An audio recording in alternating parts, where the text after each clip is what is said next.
Grand Rising Soul Siblings, it's Shay Seeking, and we're going to talk about what is it? The eye in the sky. This is just a little article about the Corona Spy satellite.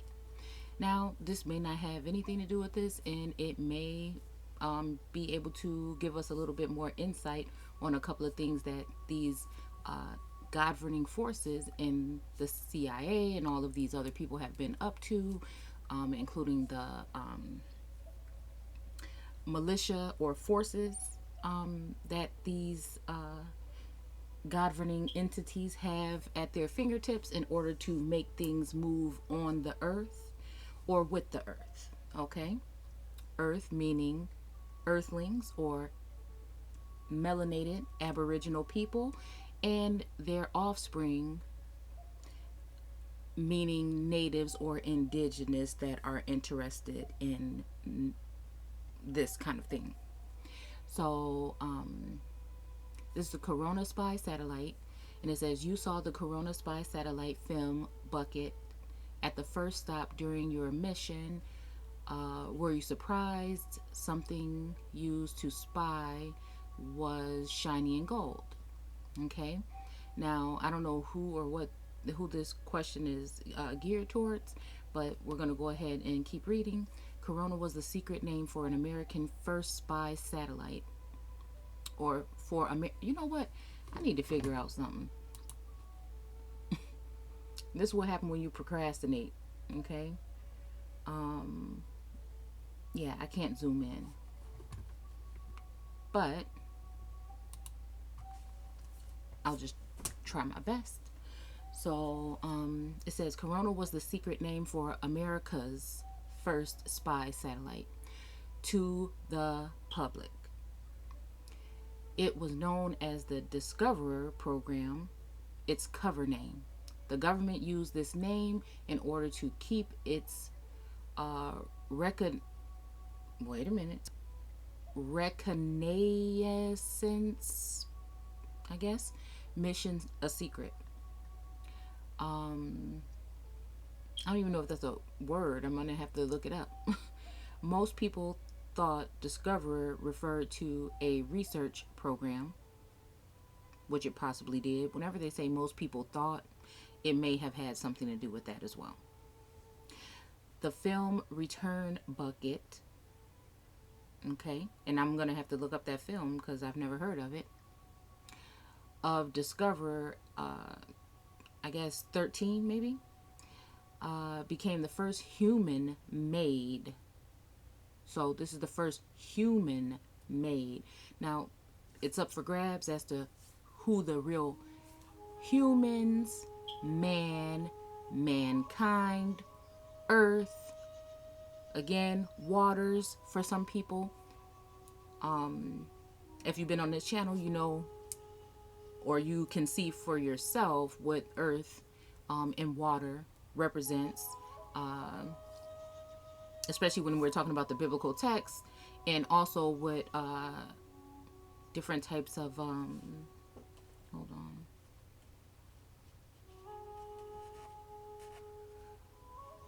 on, ways that the Bible uses these terms when they're talking about actual people. So or species or beings, we'll say beings. Okay.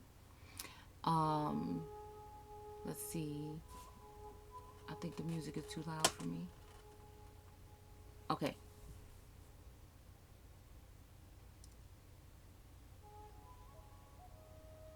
Okay, the film Return Bucket of Discoverer 13, I'm guessing, became the first human-made item recovered from space.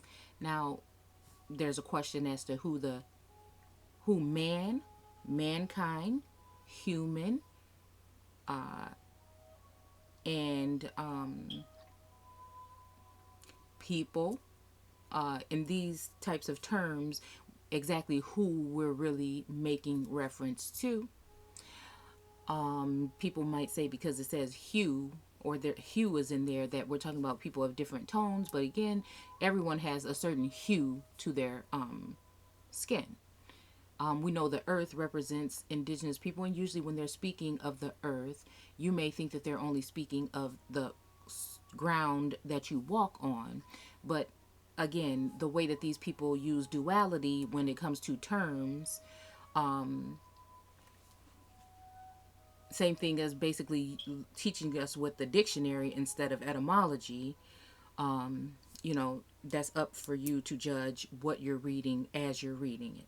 Okay. So,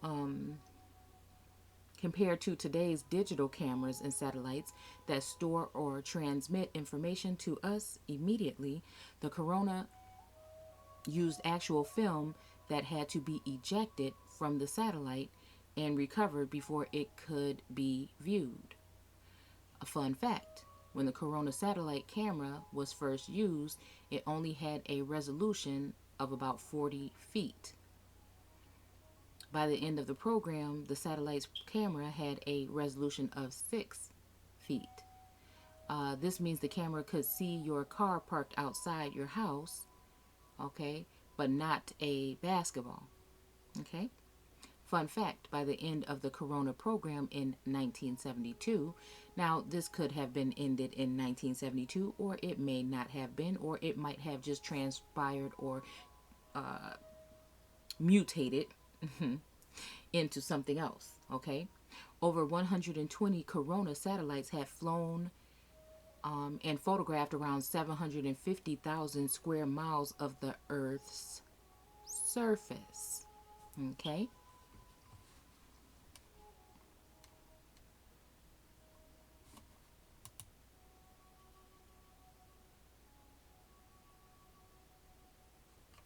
What does this say? So this is about the satellite recognize. I'm not gonna keep on saying that word because it's hard for me. Secret Eye in the Sky, Corona's mission. The goal of the Corona project was to take detailed photographs of large areas of the Earth from orbit. To do this, the project team had to meet three major technical challenges: design a camera able to take high quality photography from an altitude of more than 160 kilometers or 100 miles while moving faster than 27,000 kilometers, which is 17,000 miles per hour relative to the ground. Oh, it's off camera, but trust that's what it's saying. Point the camera and keep it steady while taking sharp pictures of specific sites. Return the exposed film safety to Earth.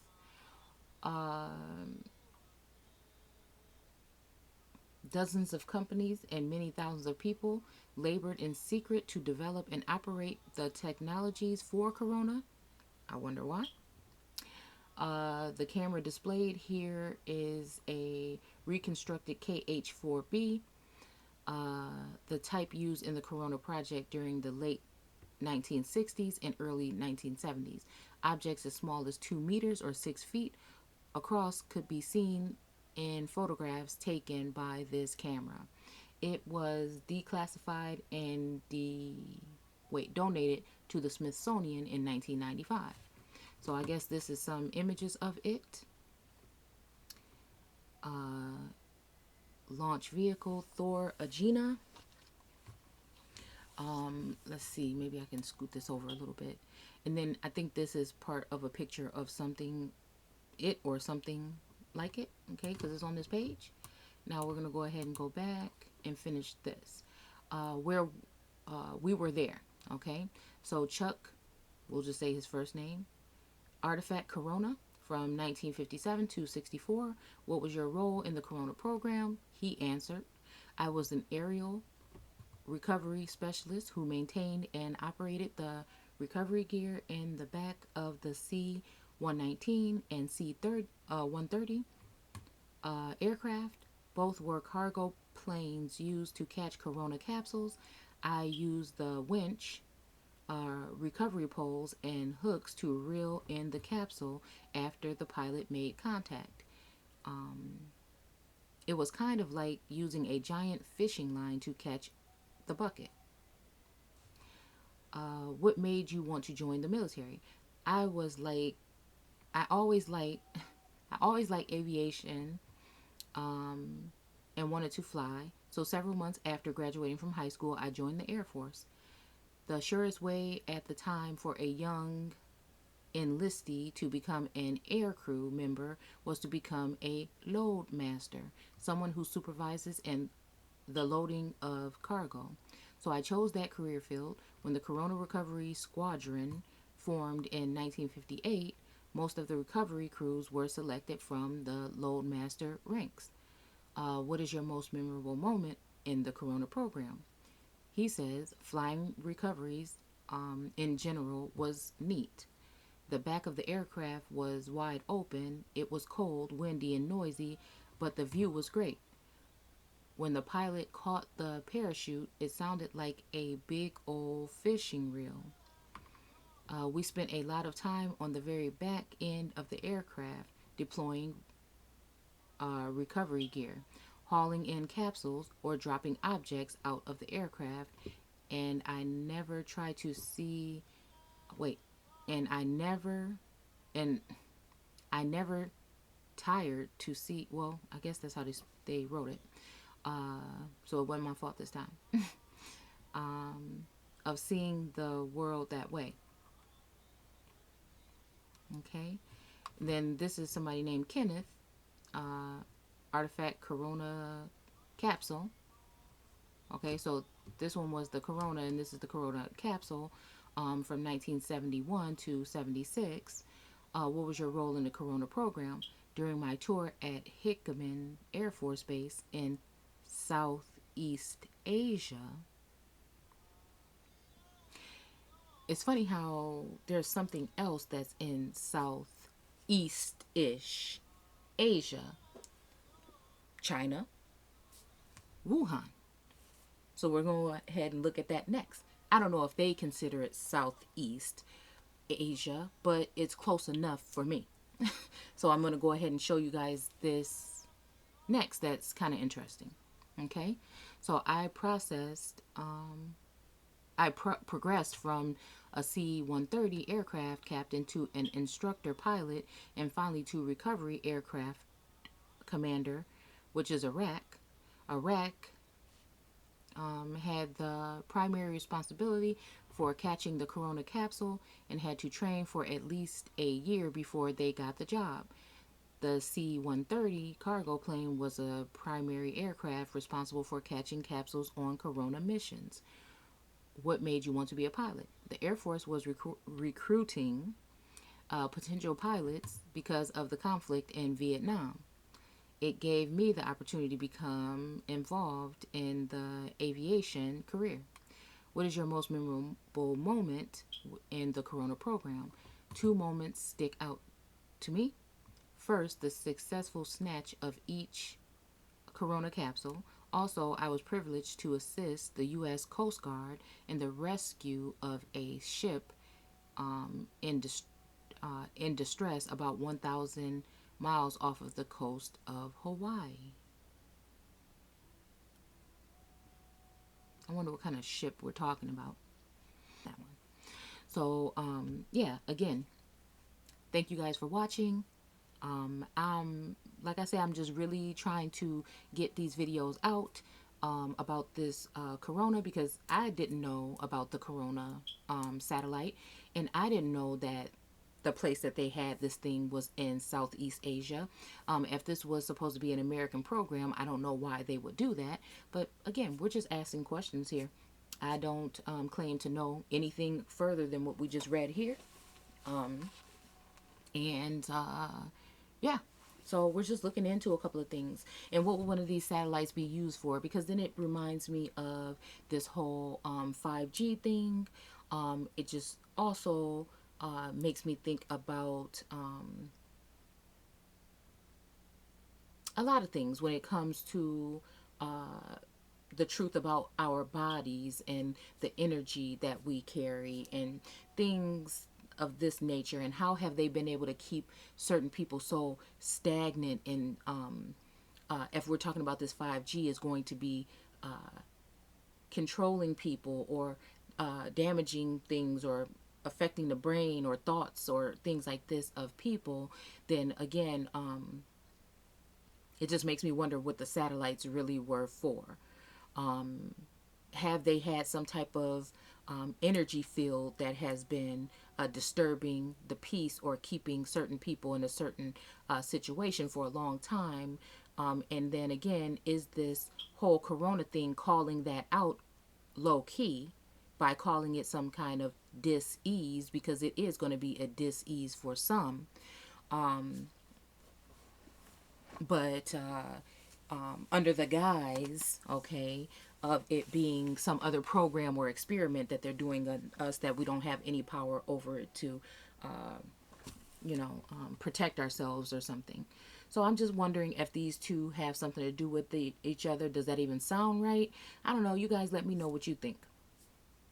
Sometimes I'm thinking that, the energy that we're putting off by waking each other up and being in tune is too powerful for this place. And, what would it be if we found out that we just didn't know our own power and we're tapping into something with the help of the divine or a source that is helping us, something through our DNA, something that, because do remember when he said on that video, I don't know if you guys saw it, when that guy said something about them going into your, I think I shared it already, but them going into, needing to go into people's families. He didn't say their homes. He said we're going to have to go into their families and see who is a carrier or carrying this and remove them.